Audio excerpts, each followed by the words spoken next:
It's a beautiful day in the neighbor pool, a beautiful day to be Deadpool. It's story time.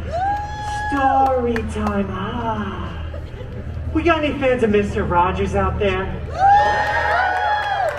You know, I'm a pretty big fan of Captain America myself.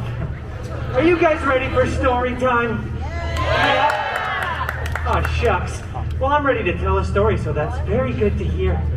Today's story is a beloved bedtime classic and pulled straight from the public domain, so we can't be sued. Yep. This one's called Little Red Deadpool. Yeah, you see what I did there? Yeah, I came up with that myself, thank you. All right, let's see. Look at all these cute pictures, by the way. Adorable. I scribbled these myself. Once upon a time. You know what? It just feels wrong when I'm doing it with myself. Why don't we say it together? 1, 2, 3. Once upon a time. Wasn't that fun and interactive? Well, upon that time, once, Little Red Deadpool set off to bring her sickly grandmama a delicious basket of churros. You see, Little Red's grandma lived alone. Not in a nice, clean, assisted living facility like where most Mimas are forced to live in against their will, no. This grandma lived alone in a creepy cottage in the middle of an even creepier, desolate forest because she lived life on the edge, yes. Oh, this seems dangerous, thought Little Red to herself. So naturally she went into the forest anyway so that little children could learn from her mistakes for hundreds of years. A real after-school special kind of cautionary tale. Well, Little Red skipped majestically throughout the forest, right past some exposition, before finally arriving at Grandmama's creepy cottage. She opened the door to find her grandmother lying down on a nice, 4-poster, rich mahogany bed. It's very beautiful, yes. Oh, Grandmama, I brought you a delicious basket of churros.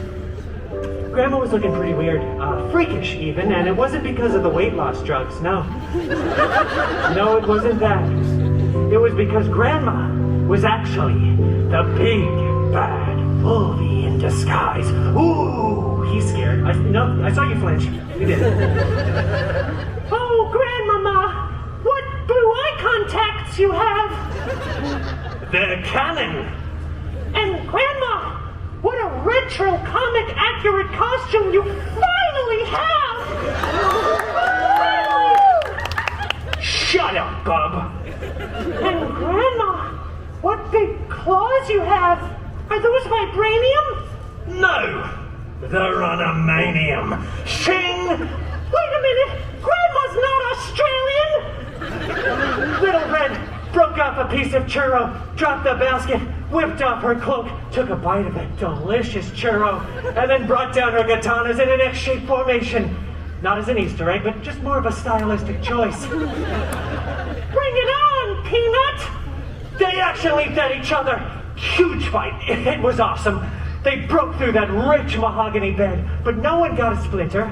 Claws and katanas ripped through the mattress, and there was CGI hay everywhere. Which, as you can imagine, is like 100,000 times more expensive than regular hay, but this is Disney. We go all out here. Well, speaking of going all out, once both of them were mutually exhausted from the fight's incredible climax, they slumped down to the ground, exhausted. Shiro? Asked Little Red, now in her regular voice, because falsettos are hard and make me kind of lightheaded. Yeah, sure. Oh, and so they shared that churro.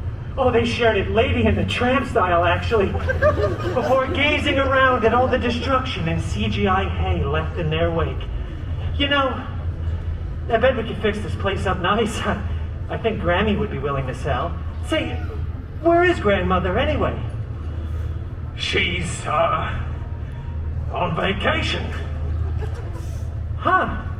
That's not ominous or foreboding in any way. In fact, I trust you fully. We should be roommates. Yeah. And so they were roommates.